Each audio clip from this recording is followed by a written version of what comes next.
YCP నేత బందర్ బుల్లోడు పేర్ని నాని స్టైలే వేరు. పవర్లో ఉన్నప్పుడు ప్రతిపక్షంపై తెగ సెటైర్లు పేల్చారు. ఇక డిప్యూటీ సీఎం పవన్ అయితే ఓ రేంజ్లో టార్గెట్ చేశారు. ఒకే సామాజిక వర్గం అనే సాకుతో పవన్ పై అవాక్కులు చవాక్కులు పేలారు. ఇక ప్రభుత్వ శాఖల్ని విచ్చలవిడిగా వాడుకున్నారు. అయితే మంత్రి పదవి ఊడిపోయాక అయ్యగారి పవర్ అంతా తగ్గిపోయింది. మంత్రి పదవి పోయిన తర్వాత ఓ కార్యక్రమానికి వెళ్తుంటే పోలీసులు కారు తీయమని చెప్పారు. అంతే, పేర్ని నాని భగ్గుమన్నారు. కారు తీయమంది ఎవడ్రా అంటూ ఓ రేంజ్లో ఫైర్ అయ్యారు. ఎవడొస్తారో రండి అంటూ సవాళ్లు విసిరారు. ఈ రోజుతో పండగ అయిపోయిందంటూ పోలీసులపైనే బెదిరింపులకు దిగారు. అప్పట్లో అయ్యగారిలో అంత ఫైర్ ఉండేది. అయితే అధికారంలో ఉన్నప్పుడు కూడా పోలీసులు ఆపేయడంతో సార్ పరువంతా గంగపాలైంది. ఇక రీసెంట్గా మచిలీపట్నం పోలీస్ స్టేషన్లో కూడా పాత నాని మళ్ళీ నిద్ర లేచాడు అన్నట్లు హల్చల్ చేశారు. తన అనుచరుడిని ఎందుకు తీసుకొచ్చారంటూ అక్కడే ఉన్న సీఐతో వాగ్వాదానికి దిగారు. తిరిగి అధికారంలోకి వచ్చాక మీ పని చెప్తామంటూ సీఐని బెదిరించారు. నాని చేసిన హంగామాపై ఎస్పీ విద్యాసాగర్ తీవ్రంగా స్పందించారు. చట్టపరమైన చర్యలు తీసుకుంటామని కాస్త గట్టిగానే చెప్పారు. దీంతో నానికి తత్వం బోధపడినట్లుంది. ఇప్పుడేమో మాట మార్చి పోలీసు వ్యవస్థపై తనకు గౌరవం ఉందని చెబుతున్నారు.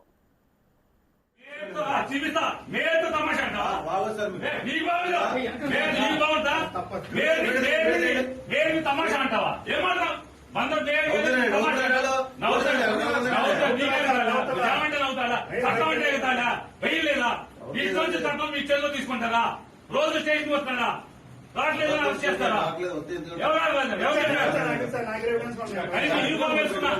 అబద్ధం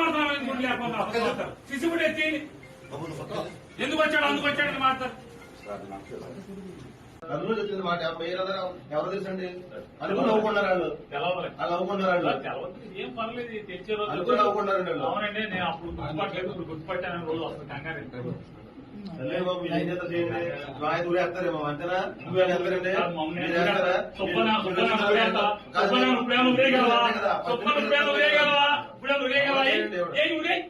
నీ జాబ్ అయితే ఊరే తొప్పని నువ్వేం చేయగలవు? ఏం ఊరేస్తావేంటి? ఏం చేయగలవు అంట? ఊరేగలవా? వారం రోజు సోమవారం దాకా జైల్లో పెడతారు. అంతకుమించి చేసేది ఏమన్నా సబ్ జైల్లో పెట్టగలరు. అంతకుమించి చేయగలిగేదా? ఊరేస్తారా? ఊరే చెప్తారు. వాహనాలు ఏమైనా వచ్చారా సార్? లేదు, నడుచుకుంటూ వచ్చి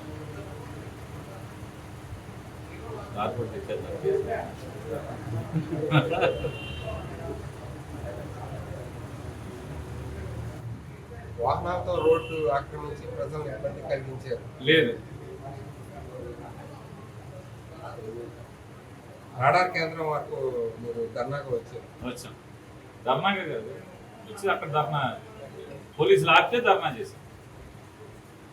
సార్, పెద్దకర అగ్రహారం ధర్నా దగ్గర రాకపోకలకి ఆటంకం కలిగిన పోలీసులు బ్యారికేడింగ్ పెట్టారు. రాష్ట్రం యాజిటీస్ రైట్. పోలీసులు బ్యారికేడింగ్ పెట్టడం వల్ల రాకపోకలకు అంతరాయం కలిగింది. పోలీసులు బ్యారికేడింగ్ రోడ్డు కట్టంగా బ్యారికేడింగ్ ఏర్పాటు చేయడం వల్ల అంతరాయం కలిగింది.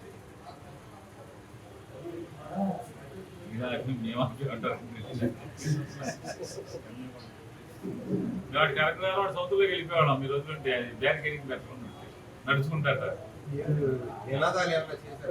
చేశాం. మెడికల్ కాలేజీల అమ్మకాలని రద్దు చేయాలి. మెడికల్ కాలేజీలు ప్రజల ఆస్తిగానే ఉండాలి.